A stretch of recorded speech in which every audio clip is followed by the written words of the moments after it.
Hi guys. Hala guys, oh grabe. Ang daming bunga ng nangka ni Mads Heidi guys, oh. Ayan. Grabe bunga sang nangka, oh. Isa lang yan kapunuan. Tapos meron silang kalamansi. Oh. Tapos sa maring isa, maring nangka sad ne. Dagang kay bunga guys, oh, na sila kay Mito. Dito kami sa bahay ng aking kumare. Ayan, oh. Ang dami pala silang mga tanim-tanim. May saging. Tapos may kuan manino? Dragon fruit. May dragon fruit sila. May kay Mito. Ayan yung mga kapitbahay namin dito sa likuran guys. Ayan. Tapos may kalamansi. O diba?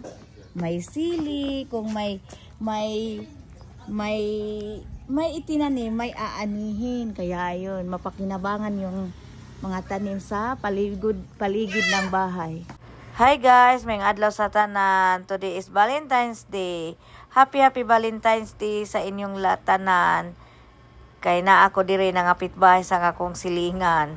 Kaya nakakita ko punuan sa nangka guys. Tingnan mo yung nangka guys. Super, ang dami talagang bunga. Meron pa silang kalamansi. Meron pa sila isang punuan na nangka. Dalawa ang nangka nila. Pero ang dami po talagang bunga guys. Meron silang saging. Meron silang dragon fruit dyan. Kaya pag masipag lang talaga tayong magtanim sa likuran ng bahay natin guys, meron talaga tayong makain. Kaya tingnan mo yung kumari ko guys, tingnan mo oh, mahilig siya magtanim-tanim, tingnan nyo, meron siyang prutas na tinanim, may saging, may mga gulay sa likuran, kaya hindi talaga dapat magtinamad, kaya magsipag lang tayo magtanim, kahit kunti lang na taniman sa likod ng bahay natin guys, makakuha tayo ng makakain. Kaya tingnan mo yung kumari ko guys, marami tayo silang bunga ng nangka, meron pa silang sili oh. Meron pa silang sili kulikot. Kaya ayan ang ginawa ng kumari ko guys, mahilig sa magtanim. Ngayon marami na siyang naani sa kanyang nangka. Oh, nakapagbinta na siya. Meron pa silang kaemito dito sa likod nila guys. Kaya pag magsipag lang tayo, meron tayong makain. Huwag tayong magtamad-tamad, magsipag tayo sa sa likuran natin ng bahay. Pero pag wala tayong matanim, ay tamad-tamad, walang mangyari sa buhay natin. Kaya magsipag tayo guys. Tingnan mo, oh, meron pa silang siling iba dito sa likod nila guys. Kaya ayan, nagtanim sila ng mga tanglad, talong. O diba? Kung kailangan nilang tanglad pag magluto ng manok ay meron. O, di ba? Magsipag lang talaga tayo. Kaya ito po yung aking video for today.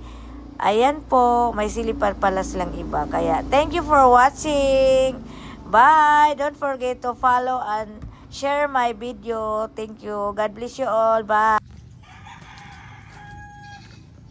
Ang kay Mito na guys, oh, ang daming bunga na. Oh, hala. Daghan na kay bunga kay Mito marino. Dagan na kayo. Oh, kasi sa April naman ha.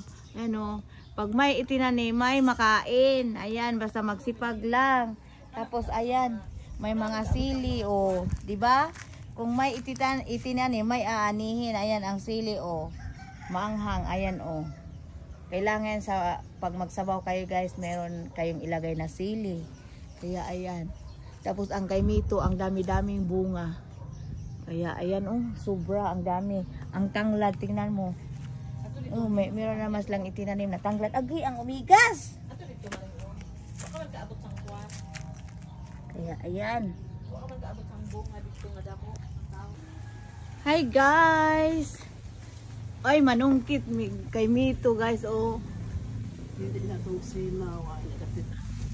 Ayan guys oh. Manguha kami kay Mito guys. Dami bunga oh. Gagmay pimina. Gagmay lagyan sino gagmay pero hinog na din ha? Oo. Oh, nano ba? Pili. Sa una mo katkat gadto ko kay Mito kar mahadlok na ko kay dadako na mo kaayo. Pili on. Kay so dagko kay bungas kay Mito o gagmay pala. Sa daga na kay hinog. Tuan ni nay oh. Tuta, ta. Kana kato to. Kana. Dito. Kanang isa. Kalaba lang kay sangkon. Kana dadag. Ari ka daw sinaw. Kana ibabaw. Kana ibabaw na. Nang ibabaw pa. Ana. Sasagad ako deh. Na. Kana sinaw. Lado. Hala di na mao. Mga latak tanan. Aw. Hinog man. Ayan. Oy. Hinog. Ara na sa dili, nadya. Nakasala.